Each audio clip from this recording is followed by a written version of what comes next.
Eu vou dar aquele último giro do Nacional, porque a gente fala dos embargos, a gente fala de muita coisa, né? Mas acho que assim, quando a gente fica falando Rússia, Ucrânia, Rússia, isso fica extremamente impessoal e a gente às vezes não tem noção da magnitude. Por isso eu trago a notícia de que mais de 800 mil pessoas já fugiram da Ucrânia desde o início da invasão promovida pela Rússia há uma semana. O número foi divulgado hoje pela Agência da Organização das Nações Unidas para Refugiados, o Acnur, mostrando que pelo menos 836 mil indivíduos buscaram proteção em países vizinhos, a maioria deles na Polônia, cerca de 454 mil.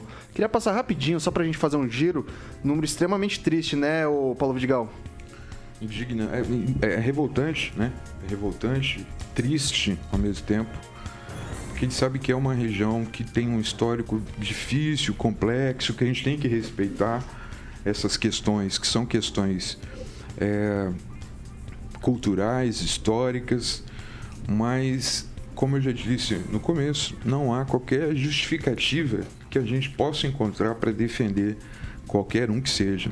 Mas talvez esse número que você traz, Vitor, pudesse não dar nem para comparar com a morte de outras pessoas civis de invasões que a própria OTAN e os próprios Estados Unidos fizeram em outros países. É um número triste, que nos revolta, que nós não aceitamos, é triste. Como é triste também o número de mortes que foram vítimas da falta de diálogo. Professor Itamar. Olha, qualquer deslocamento de pessoas provocado por guerras é sempre lamentável, né? Mas a gente tem que entender também, né, que a história da humanidade é feita de conflitos, né? Então aí, digamos assim, como nós já temos acentuados aqui, que faltou, né, cumprimento do próprio tratado de 2014 por parte da Ucrânia.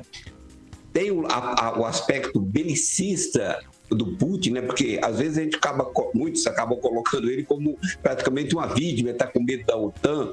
Essa OTAN, ele não tem medo dessa OTAN coisíssima nenhuma, né? Ele tem armamento suficiente.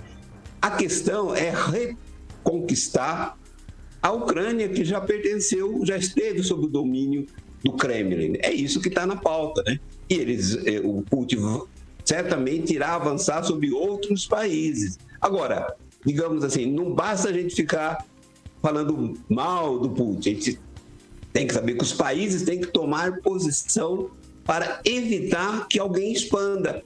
E nós, o que é que nós estamos fazendo diante da possibilidade do Brasil inteiro ser transformado em escravos, como é o caso dos venezuelanos? A gente acha feio o que o Putin fez lá, tudo bem, eu concordo que é feio. Agora, e a possibilidade de nós ficarmos escravos aqui? Por quê? Porque o ex-presidiário e ex-condenado anda dizendo para todo mundo que vai entrar com o pé na porta e o pé no peito, inclusive controlando a imprensa, né? Inclusive mudando a forma de promoção das Forças Armadas. Então, o Lula está preparado, prontinho, e o seu partido e a sua facção para instalar no Brasil, em um ano, uma ditadura do tipo da Venezuela. E aí está todo mundo pensando só lá na Ucrânia. Eu penso na Ucrânia, mas eu acho que nós temos que ter foco aqui. Então vejo as pessoas passando a mão na cabeça do Lula, tratando o Lula como um presidenciado, quando ele é um condenado, é um criminoso. Eu acho que é importante fazer essa defesa. Não é defesa. Porque eu só já falei hoje aqui que em 2014, por exemplo, a Ucrânia teve uma guerra civil lá em 2014.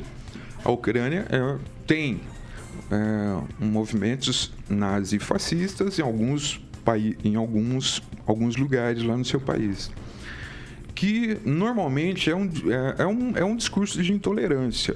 É um discurso de intolerância, né? Como pessoas que têm uma religião, uma fé diferente, ou pessoas que são de outro país, ou que são contra as minorias. E eu vejo que esse discurso de intolerância, ele novamente é reproduzido aqui. Então, veja, uma pessoa, para falar bem do seu candidato, ou simplesmente não para falar bem, mas precisa falar mal de um outro candidato. Tratar o ex-presidente Lula como ex-presidiário é de uma falta de respeito, no meu ponto de vista. Eu jamais o trataria assim. Ou ele, ou qualquer pessoa. Para concluir, Vidigal. Então, assim, eu acho que, lamentavelmente, eu acho que não é disso que o país precisa, né? Usando o exemplo da polarização que aconteceu na própria Ucrânia, nós precisamos despolarizar, aliviar a tensão, né? Ok. E ser um pouquinho mais leve nas considerações que a gente faz. Celestino. É importante ponderar o que o professor falou. E o Arthur Vigílio, né, que é do PSDB, que é amigo do Alckmin, que vai ser o vice do Lula, né? Ele deu uma tuitada e fez uma analogia, né, do que está acontecendo, né? A Rússia tomando a Ucrânia, a China tomando Taiwan e o Biden podendo tomar a Amazônia. Está escrito lá no Twitter do Arthur Vigílio, presidente do PSDB. Então, tudo que o professor falou, eu assino embaixo e recomendo que os ouvintes vão lá no tweet do Arthur Vigílio e comprovem o que o professor acabou de falar aqui. Riviana, francês.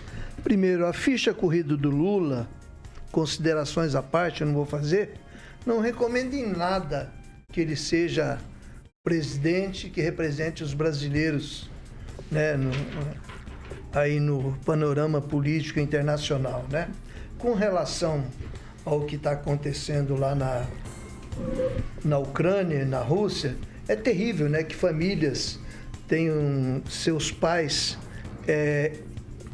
chamados à força para participar de uma guerra que às vezes tem a ver com a estupidez e com a mania de poder de seus líderes, né? O mundo já deveria ter, com essas ameaças nucleares, o mundo já deveria ter banido esse tipo de atitude, até porque, pelo armamento nuclear que existe aí, daqui a pouco um país desesperado bota o dedão lá no botão vermelho e complica a situação geral.